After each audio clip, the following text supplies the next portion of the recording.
अस्सलाम वालेकुम व्यूअर्स, आज मैं आप लोगों के साथ शेयर कर रही हूँ बहुत ही इजी सिंपल आलू के स्नैक्स की रेसिपी, या फिर आप इसे कह सकते हैं आलू के बटाटे या आलू के कबाब, जिसे हम फ्राई करेंगे एक हल्की सी क्रिस्पी सी कोटिंग के साथ, जो कि बहुत ही टेस्टी लगती है। और इस रेसिपी को हम बनाएंगे बहुत ही ईजी किचन में मौजूद इंग्रेडिएंट्स के साथ। तो अगर ये रेसिपी वीडियो आप लोगों को अच्छी लगे तो इसको लाइक शेयर ज़रूर कीजिएगा। चैनल पर नए हैं तो सब्सक्राइब ज़रूर कीजिएगा। तो चलिए बनाना शुरू करते हैं इस रेसिपी को। इसको बनाने के लिए सबसे पहले मैंने उबले हुए आलू लिए हैं, जो कि वज़न में है आधा किलो। आलू को मैंने बॉईल करने के बाद रूम टेम्परेचर पर मुकम्मल ठंडा कर लिया था। फिर इनको पील ऑफ किया था और फ्रिज में थोड़ी देर रख दिया था, 2 से 3 घंटे के लिए, ताकि जितना भी आलू में मॉइस्चर है वो सारा एवेपोरेट हो सके। अब यहाँ पर आलू को हम मैश कर लेंगे। तो आप देख सकते हैं कि आलू हमारे थोड़े टाइट से हैं। तो जब भी आप आलू के कबाब बनाएं या स्नैक्स बनाएं तो आलू को 90% बॉयल करें, यानी मुकम्मल तौर पर 100% बॉयल ना करें कि जो उसमें क्रैक से आते हैं वो नहीं दिखने चाहिए। तो बस इतना ही आलू को आपने बॉयल करना होता है। तो यहाँ पर आलू को मैंने अच्छे तरीके से मैश कर लिया है, इसमें लम्प्स बिल्कुल भी नहीं होने चाहिए। अब हम इसमें डालेंगे काली मिर्च पाउडर 1/4 टीस्पून, भुना हुआ कुटा हुआ ज़ीरा डालेंगे 1/4 टीस्पून, और भुना हुआ कुटा हुआ खुश्क धनिया पाउडर डालेंगे 1/4 टीस्पून। नमक डालेंगे 1 टीस्पून।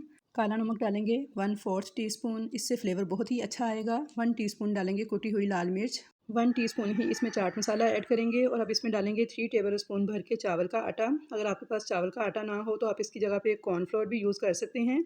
इससे ये बहुत ही ज़्यादा क्रिस्पी बन के हमारे जो कटलेट्स हैं वो तैयार होंगे। अच्छी तरह से इन तमाम चीज़ों को मिक्स कर लेंगे और इसकी एक डो की शक्ल में इस तरह से इनको तैयार कर लेंगे। साथ ही इसमें डाल देंगे हरा धनिया और बारीक कटी हुई हरी मिर्चें 3 से 4 अदद। तो इसी तरह से इन तमाम चीज़ों की मिक्सिंग हो गई है, आप देख सकते हैं। अब इनके कटलेट्स या कबाब जिस भी शेप में आप बनाना चाहें आप तैयार कर सकते हैं। मैं इनको गोल शेप में तैयार कर रही हूँ, आप चाहें तो इनको लंबी शेप में भी तैयार कर सकते हैं। तो छोटे बड़े जैसे आलू के कबाब बनाना चाहें आप वैसे आप बना लीजिएगा। तो यहाँ पे मैंने सारे कबाब रेडी कर लिए हैं। अब मैं इनकी कोटिंग तैयार करूँगी। तो स्पेशल कोटिंग तैयार करने के लिए मज़ेदार और क्रिस्पी सी मैंने यहाँ पे 2 अदद अंडे लिए हैं और इसमें डाला है 1/4 कप चावल का आटा। साथ ही मैंने इसमें डाल दिया है 1/2 टीस्पून नमक। काली मिर्च का पाउडर डालूंगी 1/4 टीस्पून। और अब इसमें 1/4 कप दूध ऐड कर दूँगी। दूध में मैंने थोड़ा सा पानी डाला था 2 टेबल स्पून के बराबर। अच्छी तरह से इन तमाम चीज़ों को मिक्स कर लूँगी। तो इस तरह से पतली सी कोटिंग होनी चाहिए। तो यहाँ पे देखिए पतली सी कोटिंग मेरी रेडी है। अब एक पैन के अंदर थोड़ा सा ऑयल गर्म करेंगे, कबाब को इस कोटिंग के अंदर डिप करेंगे और एक फ़ोर्क की मदद से जो एक्स्ट्रा बैटर निकलेगा उसे निकलने दीजिएगा। जितना इसके ऊपर लग गया है बस वही काफ़ी रहेगा, जो कि एक पतली सी क्रिस्पी सी लेयर देगा। अब इसको मीडियम गर्म ऑयल के अंदर कबाब को डाल देंगे।